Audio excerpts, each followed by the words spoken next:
And we're going to make the argument that, in fact, Donald Trump is a genius. That, in fact, all this chaos is purposeful. That there's actually a plan behind all this. In today's video, we're going to talk about President Trump, the war in Iran, geopolitics, Bible prophecy, and some very interesting facts that you need to understand. We're going to talk about this from three different angles: politically, economically, and prophetically as well. Before we go any further, let me say this. I am a Christian. I don't trust either party. As you can see in this post, I trust the Lamb. But let me read this quotation to you and you're going to understand exactly where I'm going with this. No matter how paranoid or conspiracy-minded you are, what the government is actually doing is worse than you imagine. We have a plan, because of the power of our military, where every bridge in Iran will be decimated by 12 o'clock tomorrow night, where every power plant in Iran will be out of business, I mean complete demolition, by 12 o'clock, and it'll happen over a period of 4 hours if we wanted to. The scripture says the following word, that the lamb-like beast is going to speak like a dragon. And look what the Bible says. He had power to give life unto the image of the beast, that the image of the beast should both speak and cause as many as will not worship the image of the beast should be killed. Listen, this is going to make a lot more sense in the light of what we're going to discuss right now. So we've lost. There's nowhere to go. It's checkmate. Let's talk about the political side of things. Number one, there is a major split in the MAGA party at this time. Years ago, President Trump stated that going to war in the Middle East is not a wise decision. Our interest, I think, very much is in not going to war with Iran. They said, he will start a war. I'm not going to start a war. I'm going to stop wars. A war with Iran would make the war in Iraq look like a cakewalk. Our president will start a war with Iran because he has absolutely no ability to negotiate. He's weak and he's ineffective. I've been a recovering neocon for 6 years now. Like the foolishness with which we ricocheted around the world, intervening, think it was in our best interest, when really we just overturned the table and created something worse. You're not going to have a war with me, and you're not going to have a third world war with me. That I can tell you. A vote for Donald Trump is a vote for a man who wants to end wars, not start them. I was the first president in decades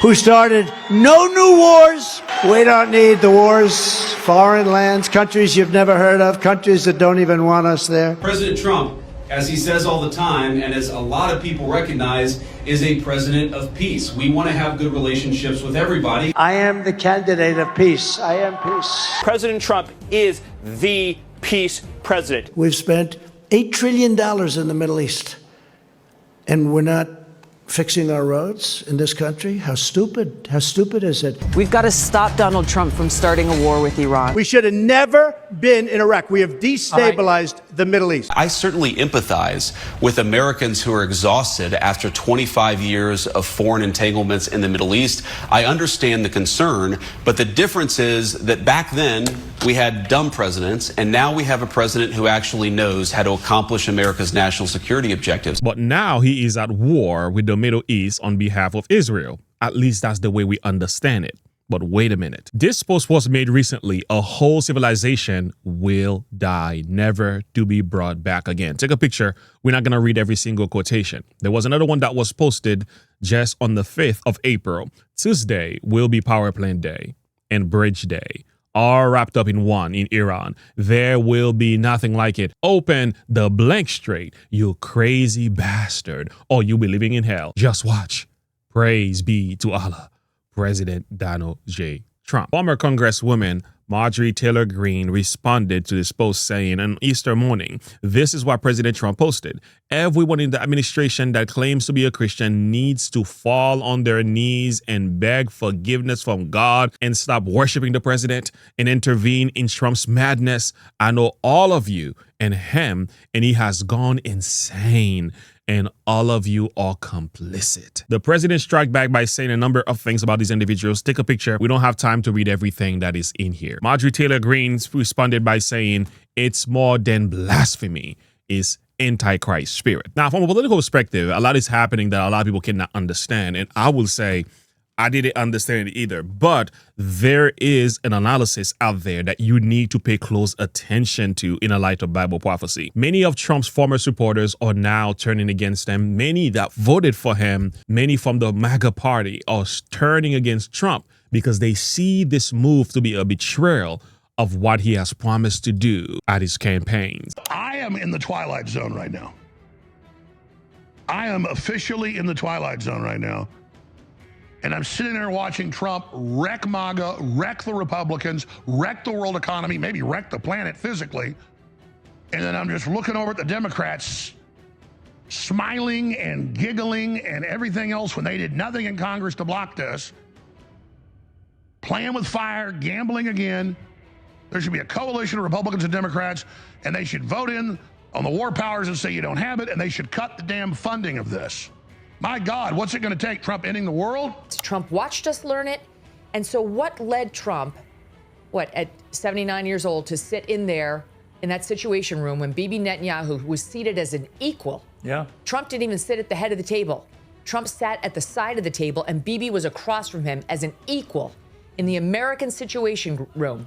What led him to sit there and buy what that guy was selling, hook, line, and sinker, when every other president was able to see through that liar? Enough to say it. I was one of those guys back in 2020, 2024, shit, even 2016 before I could vote. I was all for Trump. I was all for MAGA. I believed he was going to make America great again. I believed he was going to drain the swamp. I thought he was going to be different. He wasn't a career politician. And boy, was I wrong. My views didn't change. They still remain the same. I did fall for the deception, though, because I can't in good conscience support someone who's responsible for a pointless war where thousands of innocent lives are dying every single day. I can't support someone who mocked Christ on Easter. I sure as hell can't support someone who calls the people who want transparency on one of the most heinous and insidious acts in human history, the Epstein files, calls them liars and lunatics. He's probably a part of it himself. Can't support that. When it comes to politics, it's hard to even align myself with one of the parties because they're both being controlled by the same puppeteers at the top. So I was wrong. Not proud of it. Man enough to say it. When your ankles swell up 3 times the size they were before, that means heart failure. And he does look sick. And he does babble and, sound like the brain's not doing too hot. And so we just cut bait on Trump. And we have to be appreciative of the old Trump that went through so much and got so much done. And that's the Trump we remember. Trump needs intervention. He needs to take some time off. We need to pray for Trump that the Holy Spirit touch his heart and loose him from whatever evil control he's under. I'm serious. Trump is in free fall, and that means we're in free fall in the midterms. Unless Republican candidates say, we are real America firsters. We like Trump in the past. We're sorry he's obviously had an aneurysm or something or a stroke. But we're not Trump. He is truly, and I do not say this to be extra, I do not say this to be performative, he is truly under demonic influence. You see that in the prayers. Recently, CNN posted this video talking about the rating of President Trump in the light of the war in Iran. And he started off his term, his net approval rating among voters under the age of 30 at plus 10 points. Hey, that's pretty gosh darn good. But you come over now, according to CBS News, YouGov, this is going into a deep, dark, black hole. Look at that, minus 46 points. That is a shift on the net approval of 56 points in the wrong direction since February. You rarely ever see swings. We look at a lot of polls. We almost never see drops this big, this quickly. Yeah. Any sense of why? What issues may be driving it? It's the economy, stupid. I mean, just take a look here. Age 18 to 29 on Trump and the economy. Back in October of 2024, who did those under the age of 30 trust? Harris or Trump? It was Trump by 10 points, according to the Marquette University Law School poll. Look at where his net approval rating is now on the economy. Minus 52 points. It's just stunning. The bottom line is you rarely ever see shifts like this. But now you've seen that and you heard things are about to get even more interesting very quickly. This is Maria Abramovich. Okay, she's a witch. She's highly respected in Hollywood, but listen to what she said about Trump. Pay attention. We're going to come back and try to make sense of some of these things. That Trump is the best thing happened ever to us. Because she believed, not her, but the entire population of this Nordic magician, that he is the magician of the highest order. That he is there in his irrational mind to create confusion in order that the human being can find new order. And it's not so stupid thinking about this in that way. It's completely turning things upside down. Because since Trump is around, this is changing. All right, you heard what she said. Now, let's move on to talk about the economic side of things, because this is where light is going to begin to flash. You have to follow the money. Why? The Bible tells us it is the love of money that is the root of all types of evil. Despite the pushback from some, the vast majority of the MAGA party still support Trump. Why is that? Is there a reason for this? But wait a minute, you're about to see something very quickly. On the Hill, ex-energy chief calls gas price surge short-term pain, what? For long-term gain. Remember this video that I've shared recently? They kept on saying that, but why are they saying that? Let's watch. This is a short-term disruption for the long-term gain. Short-term pain for the long-term gain. Short-term pain be for long-term gain. We're going to have some short-term pain with long-term gain. Short-term pay for a long-term gain. Some short-term pain, yes, but we've got some long-term gain. Short-term spike for a long-term gain. Some short-term pain for American consumers. We may have to deal with that in the short term. Short-term and temporary. Temporary, short-term pain. It's going to suck in the short term. Some short-term pain. Short-term pain. We have to focus on the short term. Short-term. Short-term. Short-term. Short-term and long-term. Short-term blip. Hopefully this is a short-term pain. Short-term is highly outweighed of the long-term benefits. Some short-term pain for the long-term gain. Short-term sacrifice for a long-term gain. And then Trump promised a post-war economic rebound. The damage may linger far longer. To keep it simple, this is about oil. It's about money. Now, listen to this quotation from the book War is a Racket by Smedley D. Butler. Listen, I spent 33 years in active military service, and during that period, I spent most of my time as a high-class muscle man for big business, for Wall Street and the bankers. In short, I was a racketeer, a gangster for capitalism. Listen to this quotation coming from the late Henry Kissinger. If you control the food, you control a nation. If you control the energy, you control a region. If you control the money, you control the world. Now, I'm going to bring to the screen now Professor Jiang talking about exactly what I'm trying to share with you. Listen to the analysis that he's going to share to show you. It may be, doesn't necessarily mean it is. This is just a political analysis. It's a hypothesis. But if this turns out to be true, some serious changes are about to take place to the world's economy if Professor Yang is correct in his analysis. Take a listen. Okay, so we're going to have a fun class today, and we're going to make the argument that, in fact, Donald Trump is a genius. That, in fact, all this chaos is purposeful. That there's actually a plan behind all this, okay? That's the argument I want to make to you today. Okay, so what is the plan?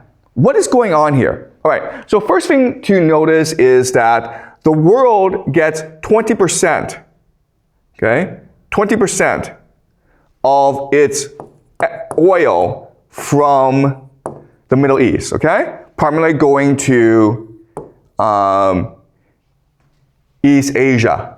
So India gets about 6% of its oil from the Middle East. Japan gets 75% of its oil from the Middle East. So East Asia is heavily dependent on Middle East oil, okay? But as you can see, it also goes to Europe as well, and then also to the United States. All right, so the world is dependent on the GCC oil. If this war continues, if ground forces are used, then all the oil from the Middle East collapses. And JP Morgan has come out and said that by mid-April, the world will run out of oil. Okay? So this is a disaster for the world. But it's just much more than energy needs, okay? So because Iran is constraining movement in the Strait of Hormuz, we're seeing 7 major shortages.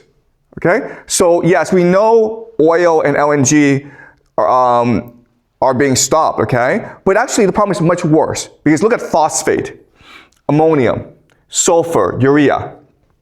This is food production. Okay, primarily used for fertilizers. In other words, if this war persists, not only will countries run out of energy, they'll also run out of food, okay? Also, look at this. Helium and sulfur are used for what? They're used for semiconductors, the production of semiconductors. You use helium and sulfuric acid in the production of semiconductors, which leads to AI, okay? So, in other words, this war in the Middle East, it's impacting everything in the modern economy, okay? If this war continues, the global economy could collapse. But again, we're making the assumption that Donald Trump is a genius, and this is all part of his big plan, okay? So what is his plan? All right. So, okay, we know that there's a lot of oil in the Middle East, okay? But, you know, oil is not as rare as people think it is. There's also a lot of oil in Canada. Venezuela has the world's largest oil reserves, okay? Russia also has a lot of oil. So in other words, if the Strait of Hormuz is closed, if this war in the GCC continues, it doesn't mean the world no longer has oil. All it means is the world is now much more dependent on North America and Russia for oil. And so the global economy now shifts over to North America and to Russia. Okay? So in other words, the United States starts a stupid war in the GCC in the Middle East. It can't possibly win, but it still benefits because now the world is much more dependent on North America. Okay? Why is Venezuela important? Because America just took over Venezuela in January. Okay? And look, Canada has a lot of oil, and Trump is threatening to take over Canada. Okay? So now let's look at who needs the oil. Well, this map tells you that if you're in the red, you consume more oil than you export. And who are these countries? Well, they're Europe, okay? And they are East Asia, as well as Australia. Okay? So, yes, I understand Donald Trump's an idiot. Yes, I understand that he's going to lose this war in the Middle East. Yes, I understand he's going to destroy the global economy, but for some strange reason, he benefits. And the United States benefits. Because now, Europe and China, Japan, Australia, they are much more dependent on North America for resources, for food, for energy. Okay?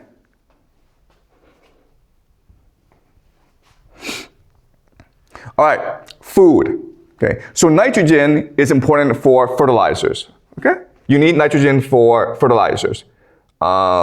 And as you can, and what this map tells you is that if you are in the blue or the light blue, it means you produce more nitrogen than you need, so you export it. If you are not in the blue, then you're kind of screwed, okay? So basically, this area especially, this area, okay? Europe, as some parts of Europe, okay? So now they need more nitrogen. And again, before they were getting a lot of nitrogen, ammonia, from the Middle East. And now, where are they forced to get the nitrogen? From here and from here. Okay? So again, yes, I know Donald Trump's losing this war in the Middle East, but in the long term, America stands to benefit.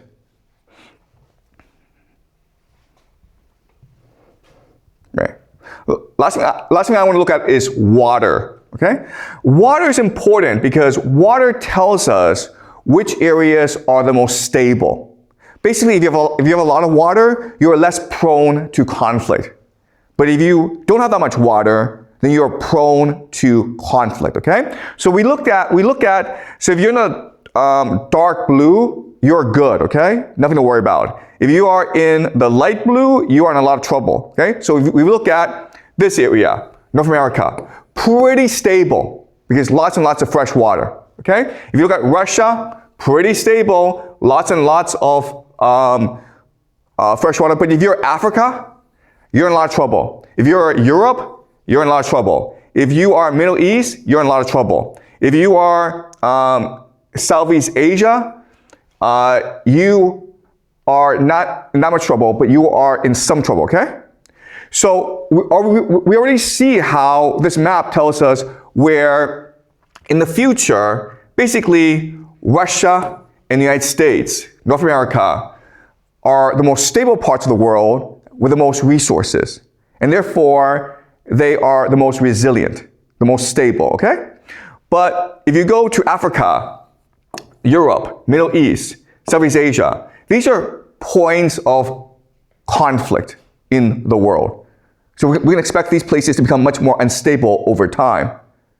So in other words, all the United States and Russia have to do is maintain stability and then export resources to these places. And guess what? And then they make a lot of money for themselves. Okay? So again, I understand Donald Trump's an idiot. I understand this war in the Middle East is stupid, but from a long-term game theory perspective, the United States wins from this disaster, from a long-term perspective, okay? Now, you look at this map, you think, well, China's pretty good too, right? Like China has a lot of fresh water. The problem with China, though, is this. China sits on a lot of fresh water that Southeast Asia and India depends on, okay? So a lot of water is in the Tibetan Plateau, and it flows downstream into India and in Southeast Asia. If there were a drought, using game theory, we can suspect that China might want to keep the water for itself, right? In which case, Southeast Asia and India would be very angry, okay? So this is a potential flashpoint that we have to watch out for. Okay? So it seems like China is stable, but the surrounding areas are not so stable. And so China will be dragged into a conflict.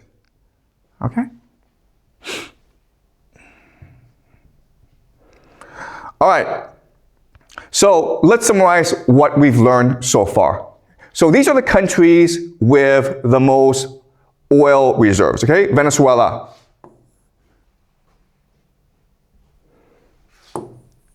Saudi Arabia, Iran, Canada, Iraq, UAE, Kuwait, United States, Russia. Okay. All right. Now what's interesting about this is this. This war in the Middle East is going to knock out the oil production of Saudi Arabia, of Iran, of Iraq, of UAE, of Kuwait. Which leaves what? Which leaves, Venezuela, Canada, and the United States, okay? North America, and Russia. Okay? Now, then let's look at who has to buy oil. All right? Let's look at who buys oil.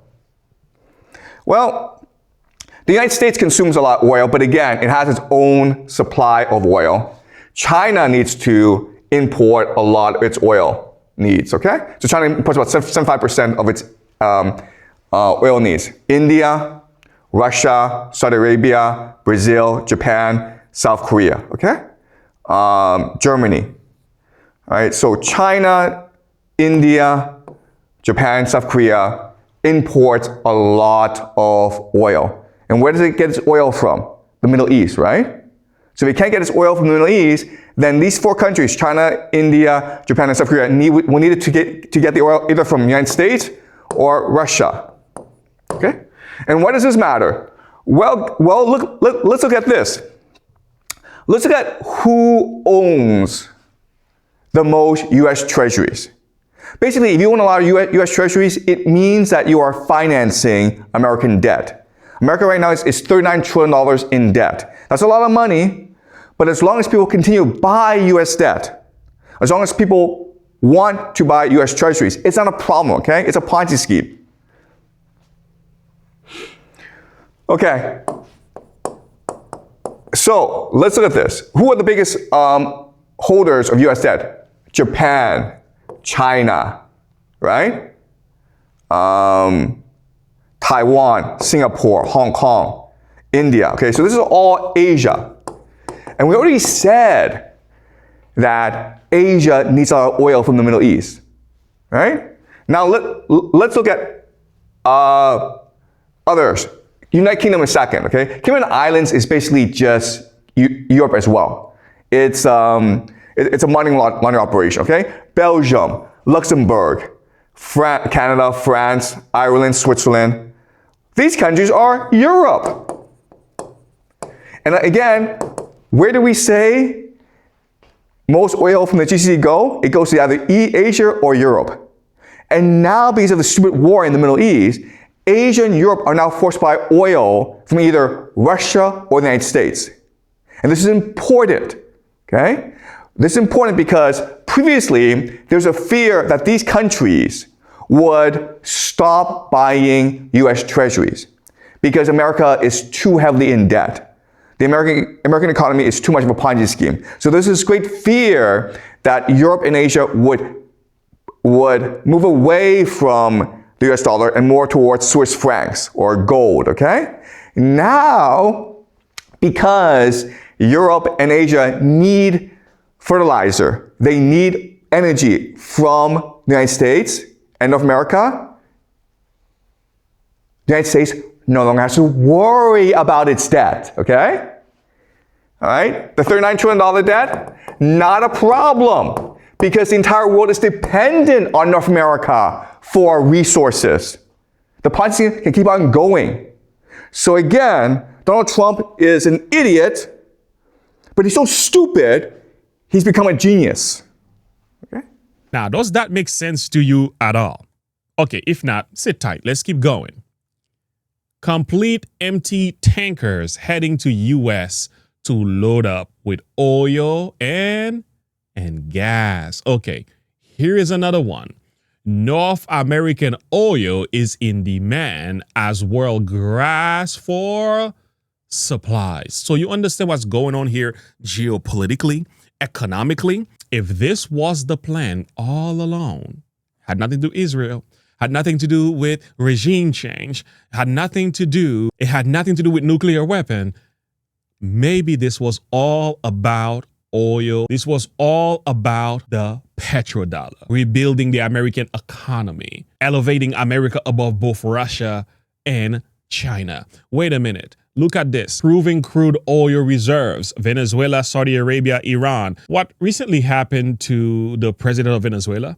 Oh, he was taken captive. What happened to the oil? It's being sold by Americans. Donald Trump has announced Venezuela will transfer up to 50 million barrels of oil to the U.S., with Washington now set to take control of the country's reserves. The announcement follows the capture of Venezuelan President Nicolas Maduro. Now, Saudi Arabia, it's also an ally to the United States, so they're already doing the U.S. bidding. The third proven crude oil reserve is Iran, not an ally of the United States. Now, there is a war going on in Iran, and the Strait of Hormuz has been closed. Now, the oil is coming to North America. Ladies and gentlemen, every red arrow you see on the map is an empty oil tanker filling up in the Gulf of America and not the Strait of Hormuz. Donald Trump has permanently restructured the entire global oil trade in America's favor, and in doing so, likely prevented World War III for decades to come. Today, Trump announced a naval blockade on the Strait of Hormuz, which is the most recent development in a grand strategy that all kicked off with Venezuela. Tell us what you're trying to accomplish with this blockade, all in, sir. All out.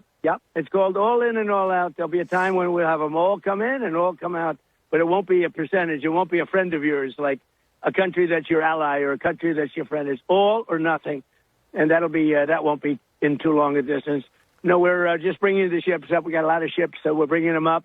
We think that numerous countries are going to be helping us with this also, but we're putting on a complete blockade. We're not going to let Iran make money on selling oil to people that they like and not people that they don't like or whatever it is. It's going to be all or none, and that's the way it is. And it'll be, you saw what we did with Venezuela. It'll be something very similar to that. But look at this. Research and markets. I want you to pay attention to the next following words. Particularly, the United States represent another major market characterized by its vast network of pipelines, refineries, and commercial trading hubs like Gulf Coast. The rise of the U.S. as a major crude oil and refined product exporter, coupled with its strategic reserve management, sustains significant demand for both new and upgraded storage assets. The Asia-Pacific region is a key demand center driven by massive import requirements in countries like China and India. Growing consumption coupled with government initiatives to build strategic reserves for energy security, fuel investment in large-scale storage terminals at import location. For the past couple of days, President Trump has been tweeting saying the following things. Massive numbers of completely emptied oil tankers, some of the largest anywhere in the world, are heading right now to where? The United States, to load up with the best and sweetest oil and gas anywhere in the world. We have more oil than the next two largest oil economies combined, and higher quality. We are waiting for you. Quick turnaround, President Trump. Here is another one. I want you to take a picture of that one. We're not going to read the entire thing. He goes after the mainstream media, and let's go all the way down to the very bottom. Very interestingly, however, empty oil carrying ships from many nations are all heading to the United States of America to load up with oil.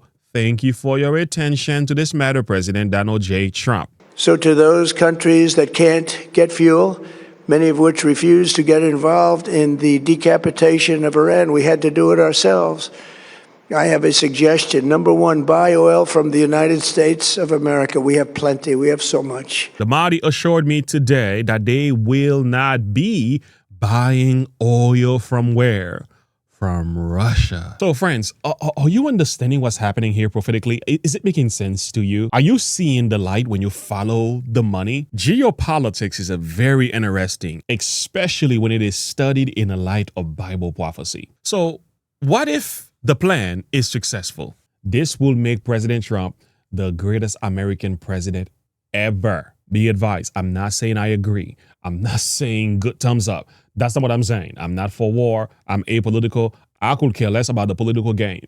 But this is what's going on in the light of this analysis.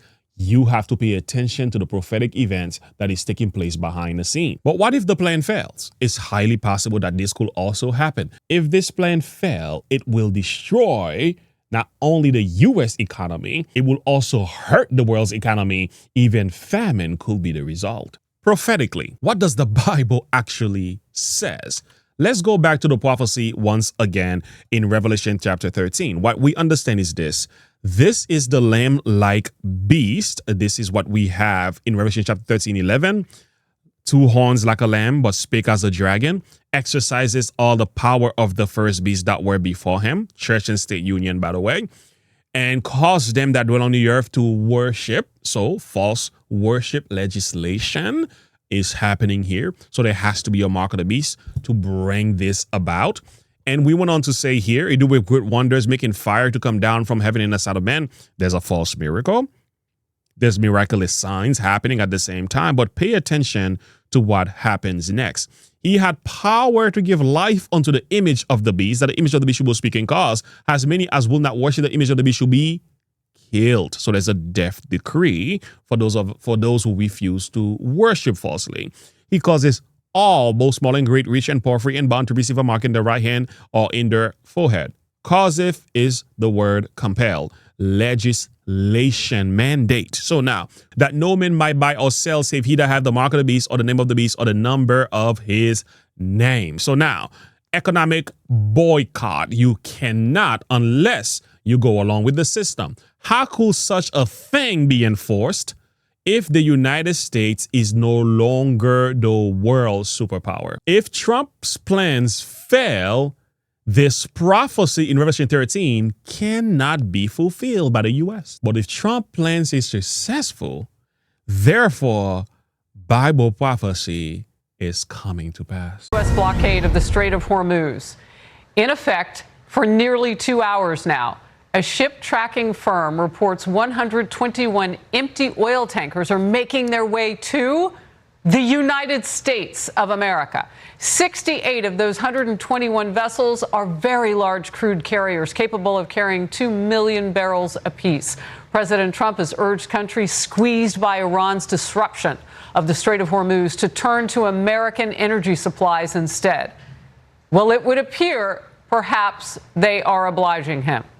They are listening to Trump. The president told Fox, quote, China can send their ships to the U.S., China can send their ships to Venezuela, while also saying that empty oil-carrying ships from many nations are all headed to the U.S. to load up. That from the president of the United States. A lot to follow today. One thing I will tell them, and I will tell you, that we are open for business.